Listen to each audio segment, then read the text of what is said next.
שלום, היום אני אראה לכם איך להכין לייטסייבר, חרב אור. אוקיי, נתחיל. לוחצים על פנסטול, זה פה בצד. אתם רואים? מופיע לי כזה דבר. אני מתחיל לסמן איפה שאני רוצה שהחרב תהיה.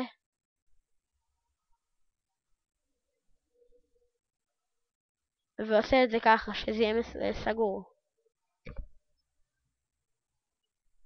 לוקח את זה, ממליץ לכם לעשות דק, כל פינה, שתהיה ככה, שלא תיגע אבל בחרב או במה שתחזיקו. ככה. ואז לוחצים Select From Path. מופיע לי קו מקווקו כזה.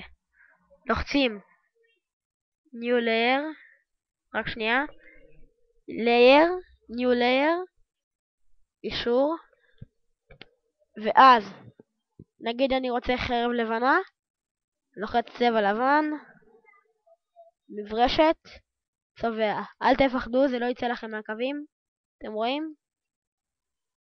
לא חייב לדייק. אחרי זה לוחצים Select, None, Layer, Duplicate Layer, ועוד הפעם, ואז מופיע לכם חלונות שחורים כאלה.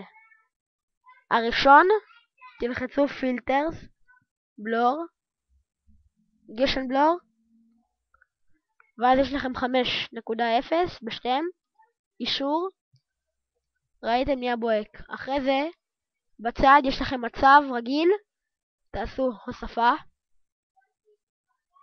לוחצים על השני, Filters, Blur, Gaussian Blur, כמו הקודם, ומשנים את המספר 5 ל-20. אחרי זה לוחצים פה,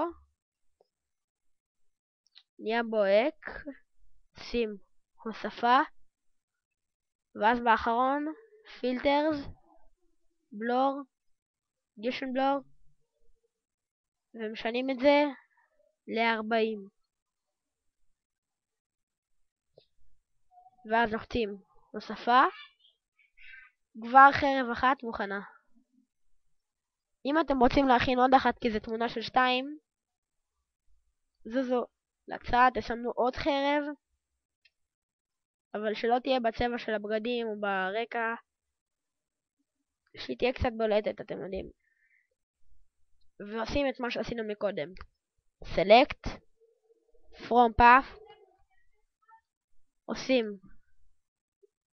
Layer, New Layer, אישור, ולמשל אני רוצה שהחרב פה תהיה צהובה, נעשה אישור, מברשת, ומתחיל לצבוע גם פה את הכל.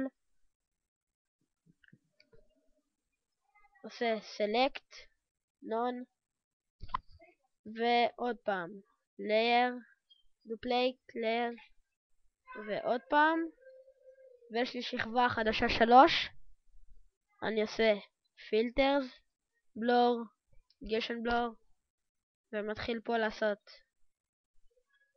5, כמו בהתחלה, אישור, הוספה, יורד לשכבה חדשה 2, Filters, Blur, Gaussian Blur, פה עושה עוד פעם 20, גם בשני, ואז לוחץ הוספה, ואז באחרון שכבה חדשה, Filters, Blur, Gaussian Blur, ועושה 40. נגיע למצב כזה ונעשה עוד פעם אחרונה הוספה, יעבור בחזרה לתמונה, והנה הכנו חרב אור. תודה שצפיתם.